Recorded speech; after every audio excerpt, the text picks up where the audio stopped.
తాళి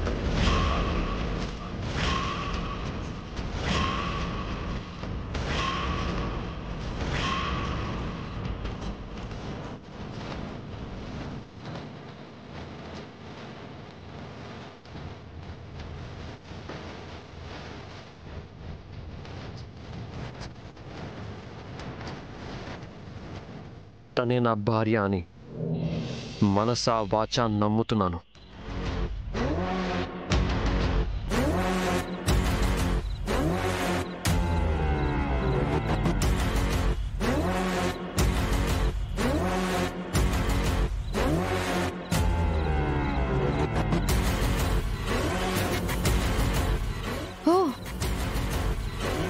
నేను వచ్చి ఈ పెళ్లిని ఆపితే తప్ప నీకు ఈ విషయం గుర్తులేదా?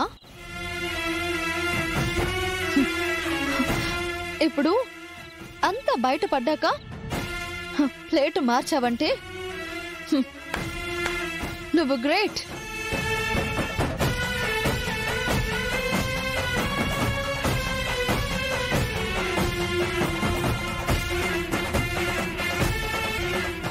నిజమైన పొలిటీషియన్ కొడుకువని ఇప్పుడు అనిపించుకున్నావు.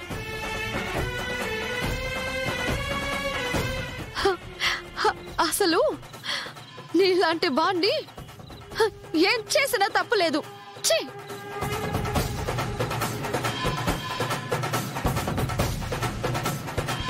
క్షమించు తులసి,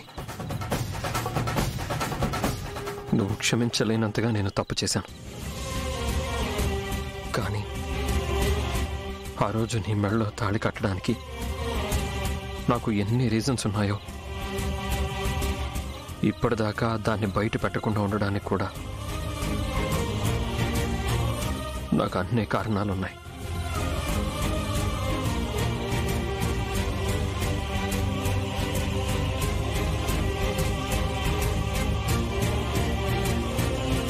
అర్థమైంది. నా కూతురి జీవితాన్ని బలి చేసి నువ్వు నీ తండ్రి రాజకీయ భవిష్యత్తు కోసం ఈ పెళ్లి చేసుకుంటున్నావు.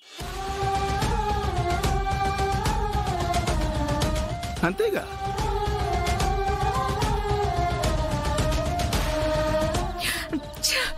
లాస్ట్ మినిట్ లో కథ ఇలా అడ్డం తిరిగిందేంటి? నేను నా మెడలో తాళి కట్టింది ఎవరో తెలుసుకోవడానికి వీధుల వెంట పోలీస్ స్టేషన్ల చుట్టూ ఒక పిచ్చి దానిలో తిరిగాను.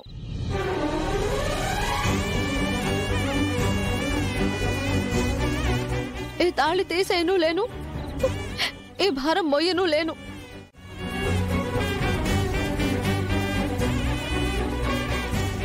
తులసి, నేను ప్రతి సిచ్యువేషన్లోనూ నీడలా నీ వెంటే ఉన్నాను. బాధ పెట్టి ఆ బాధలో తోడు ఉన్నానంట వెంటయ్యా నువ్వు.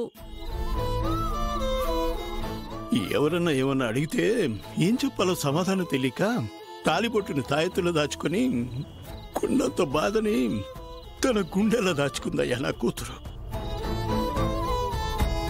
తప్పు చేశానని ఒప్పుకుంటున్నాను.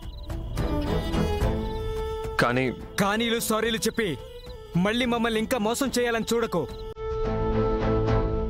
నేనప్పటికీ చెప్తూనే ఉన్నాను, ఇతను మంచివాళ్లా నటించే మోసగాడు అని.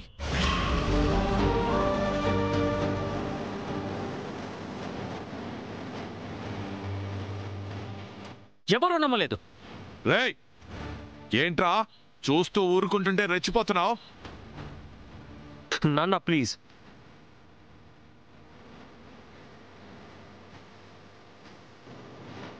ఇది నాకు వాళ్ళకి సంబంధించిన విషయం. నేనే చూసుకుంటాను. Excuse me sir. రండి రండి రండి, నేనే మిమ్మల్ని పిలిచింది. చెప్పండి సార్, ఏంటో బ్రేకింగ్ న్యూస్ అని అర్జెంటుగా ఇక్కడికి రమ్మన్నారు. ఏం లేదండి, ఆ రోజు అమ్మవారి తాళి గుళ్ళో దొంగతనం జరిగింది కదా, మీకు తెలుసు కదండి. ఆ దొంగతనం చేసింది ఎవరో కాదండి, ఈ పెళ్లి కొడుకు సిద్ధునే.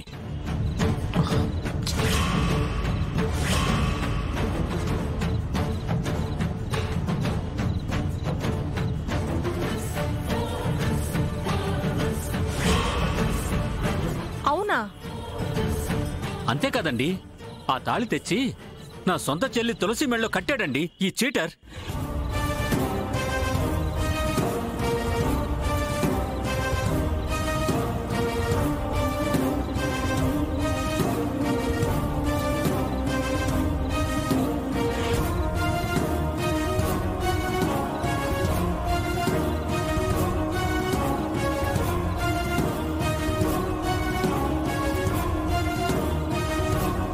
మా చెల్లినింత మోసం చేసి మా కుటుంబానికి ఇంత అన్యాయం చేసినా వీణ్ణి మాత్రం వదిలే ప్రసక్తే లేదు.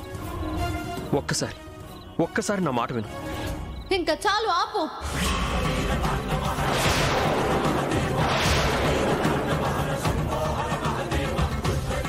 నువ్వు కట్టిన ఈ తాళిని ఇప్పుడే తీసి నీ మొహం మీదకి విసరొచ్చు. కానీ మా అమ్మ నేర్పిన సంస్కారం అడ్డం వచ్చింది.